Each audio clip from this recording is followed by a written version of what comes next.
Good morning to a brand new day. Time to learn and games to play. Learning things is so much fun.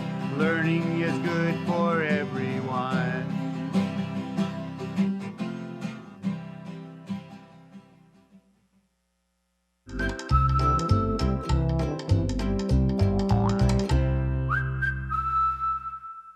Good morning, third graders. My name is Mrs. Nix, and I am so excited to be here with you and support you as you become amazing thinkers, readers, and writers. Now, I'm sure that you've been with me all week and you're going, oh, Mrs. Nix, it's another day to spend learning about writing. Usually, we're talking about reading and how to read words and comprehend things. And this week, we're talking all about writing and that writing process. What are we writing about this week? Do you remember?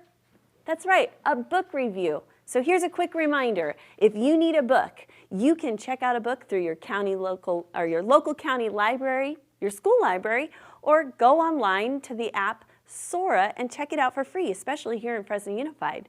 All right, are you ready to start our day? Excellent. Let's start out. We're going to warm up our brains looking at some high frequency words. We're going to practice a little grammar, and then we're going to get into that writing process. Oh my goodness, look at all of these high frequency words that we have here. There's a ton of them.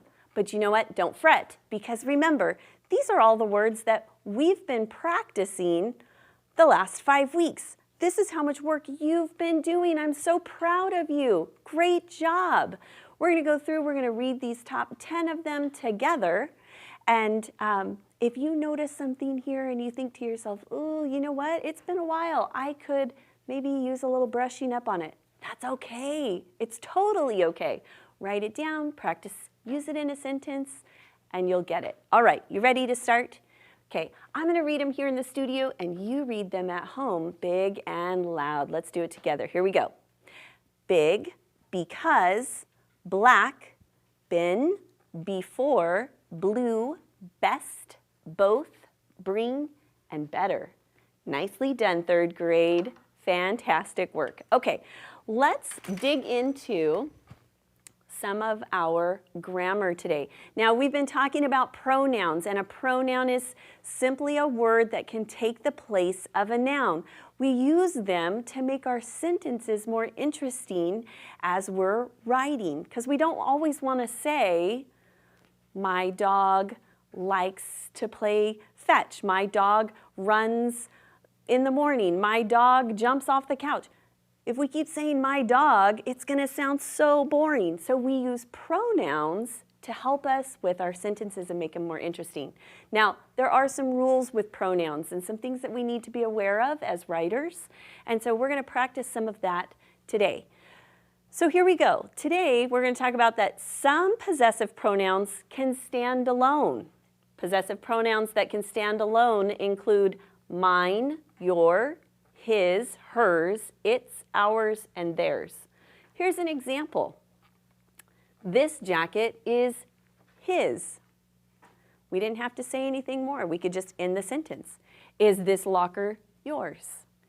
It stands alone. Okay, let's talk about it with some examples, some non-examples and some examples here. So we're going to read these sentences and the possessive pronouns in the parentheses, and then we're going to choose the correct possessive pronoun.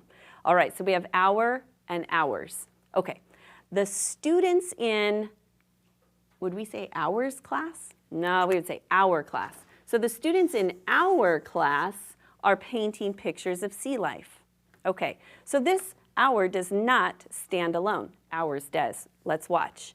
Okay, I am almost finished with, if I were to use my doesn't stand alone. I would have to tell you what it is that I'm finished with. I am almost finished with my painting, okay? We can't do that. We need a pronoun that stands alone. Mine stands alone. So I am almost finished with mine. It makes sense. Okay, here we go. Have you finished your? Oh, that doesn't stand alone. We have to say yours. Yours stands alone. Your we need to finish the sentence, right? Have you finished your dinner? Okay, Stacy showed me her painting. Okay, now it finished out our sentence, so we just have her. And Calvin showed me his too. Good job. All right, so just bringing a little bit of awareness about our pronouns and as we're using them, because we're going to use them in our writing. Now, this week, we've been practicing that book review. Okay, so we've talked about that writing process. We've talked about planning for it, writing a rough draft. Yesterday we talked about revising, and today we're going to talk about editing.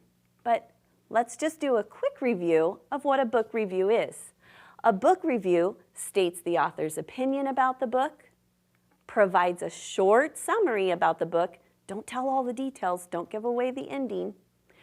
It gives clear reasons that support the writer's opinion, and it ends with a recommendation to readers.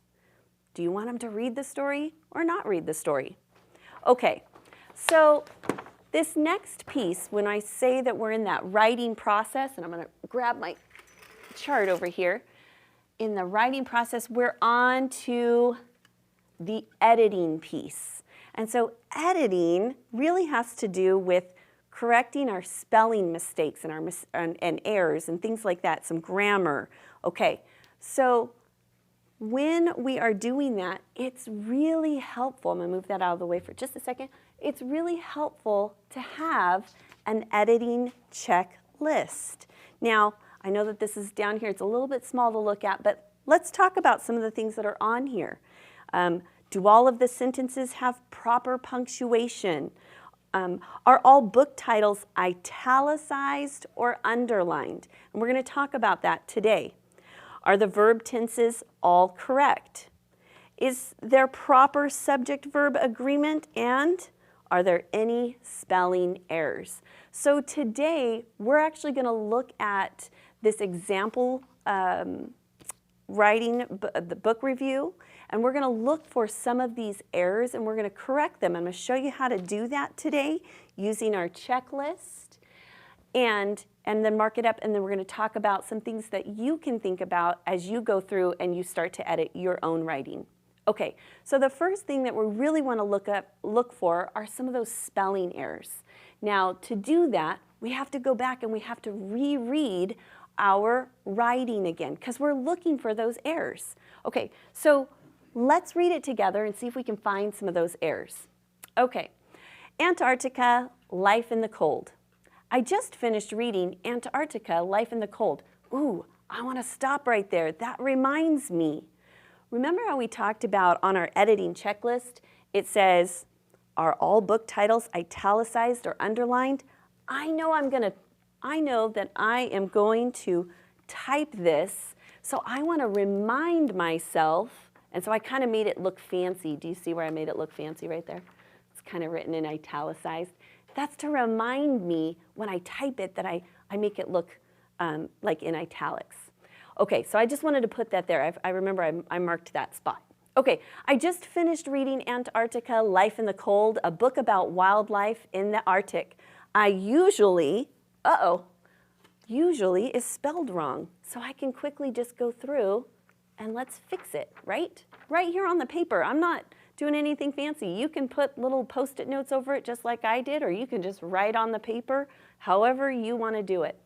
I usually enjoy learning new things, but I did not like reading this book. While its writer discussed many interesting animals, he did not go into much detail about many of them. In some places, the writing is very repetitive and boring. So let's keep going. The writer talks about penguins. He tells how penguins keep warm by huddling together and because of the soft feathers on their skin. Then the writer mentions that penguins survive the cold by catching fish. He does not provide enough information about the penguins. For example, he does not tell how the penguins can swim, how they can catch fish, or about dangers that they face. I knew more about penguins from writing a research report last year.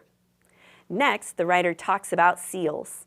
In this section, The writer provide a good amount of details. Uh-oh. The writer, what do we need to have here? I put a little dot here so I'd remember. We need an S. The writer provides a good amount of details about the lives of seals in the Arctic. He goes into much greater detail than he did with the penguins, but the writing is repetitive and boring. The writer begins several sentences in a row with the word the. And you know what, boys and girls?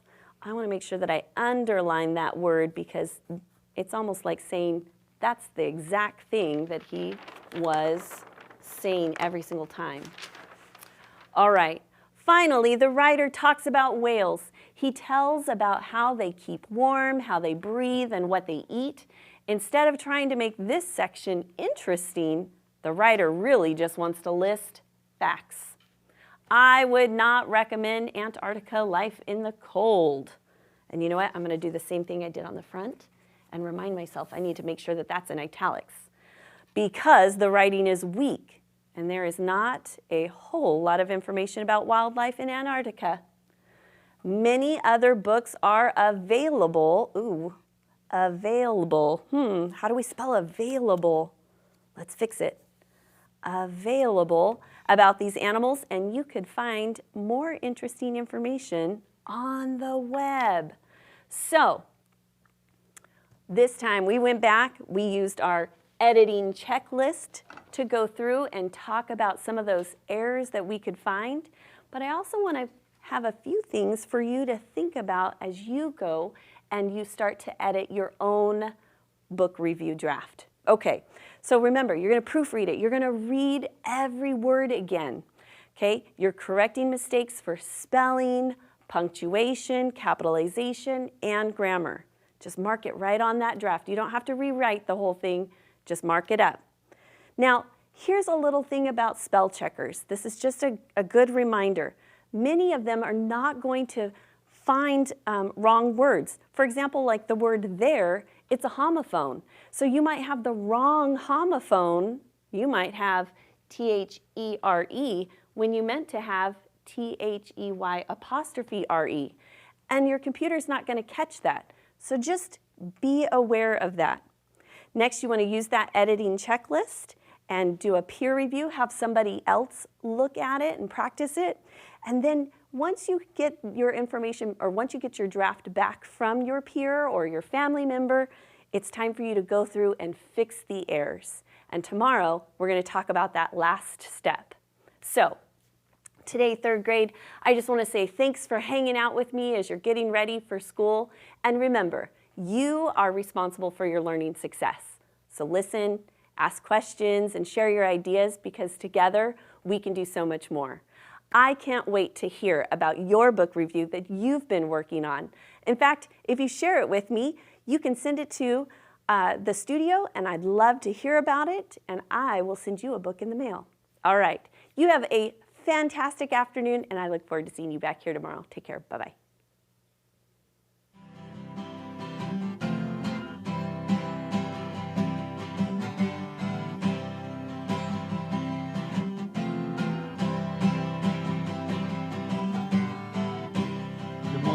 To a brand new day, time to learn and games to play.